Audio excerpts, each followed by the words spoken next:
predominantly from my research, I discovered that a lot of information from the Enuma Elish and the seven tablets of creation is in Genesis. A lot of the creation story that comes into Genesis, almost word for word from the Enuma Elish and the seven tablets of creation. The Epic of Atrahasis as well is also there in the Old Testament. Have you read the Enuma Elish? Yeah. Do you mind summarizing the content of the creation account in the Enuma Elish for us? Sure. The Enuma Elish is a very ancient text discovered in the Library of Ashurbanipal. And the summary of it is that it really gives us an account, which is crazy, an astronomical account of the creation of our solar system. It talks about planets and moons gaining specific orbits around the sun.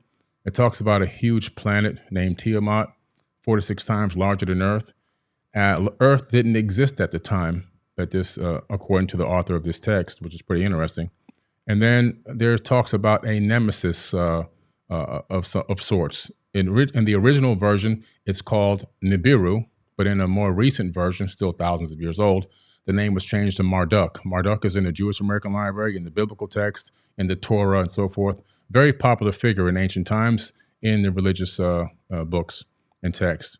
Marduk wanted to be the destroyer, so Marduk is the one that during its next orbit towards Tiamat, crashed into Tiamat and destroyed Tiamat. A huge chunk of it swung away, recoalesced, taking the water, land, and organic material, which basically recoalesced as our planet here, Earth. And the rest of it broke up into pieces. Some of it turned into the asteroid belt. Other parts of it were thrown towards the sun, and some were thrown towards the inner Oort cloud, towards the outer edge of the solar system. This planet, or this moonlet, that orbited supposedly a brown dwarf, basing on the description of it, gained a very strange orbit around our sun. And we have the scientific evidence now also to match with NASA's data, where we see that Saturn and I believe Neptune switch places.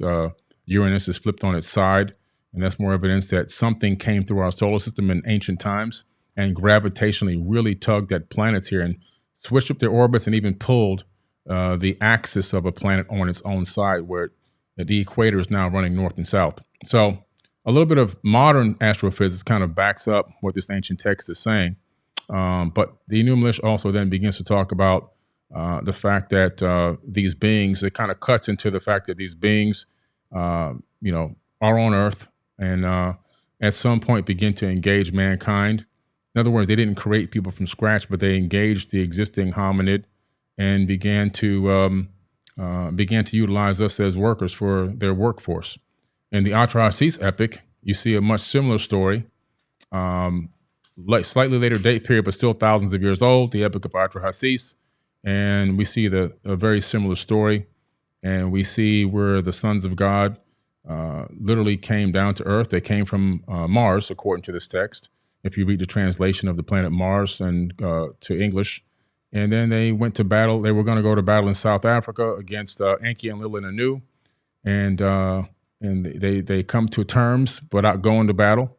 They argued that they needed women, human women, believe it or not. And they also wanted a workforce. They didn't want to continue to do the labor. They were cleaning out the Tigris and Euphrates rivers, digging canals, building cities on Earth, and according to the text on Mars, not according to me.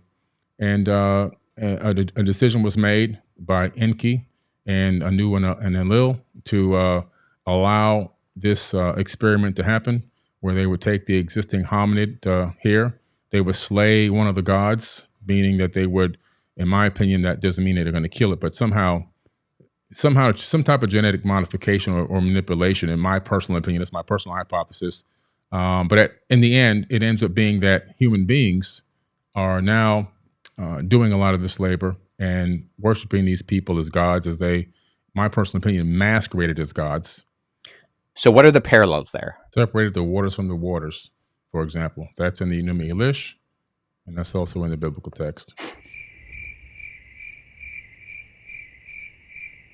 Okay, that I would agree is a parallel.